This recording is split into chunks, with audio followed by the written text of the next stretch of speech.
కృష్ణా నదికి వరద కొనసాగుతోంది. ఎగువన కురుస్తున్న వర్షాలకు జూరాల ప్రాజెక్టుకు 1,00,000 క్యూసెక్ల వరద నీరు చేరుతోంది.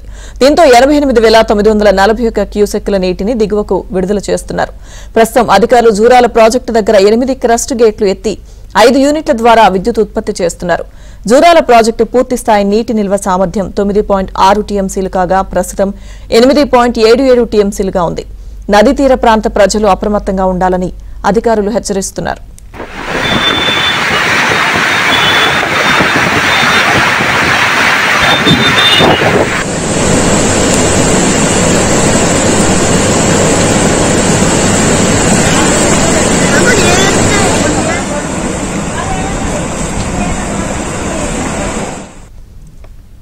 అటు కర్ణాటకలోని హౌస్పేట్ వద్ద తుంగభద్ర డ్యాంకు వరద ప్రవాహం కొనసాగుతోంది.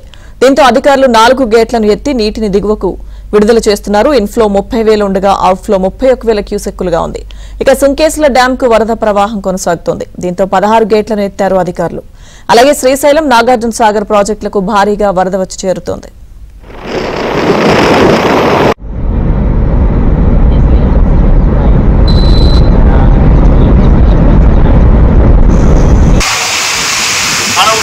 పక్కనే సందుల ఇంత బ్యాటరీ కొట్టుండే మరి బ్యాటరీ చేపని ఆటోమేటిక్ చేప ఉంటుంది.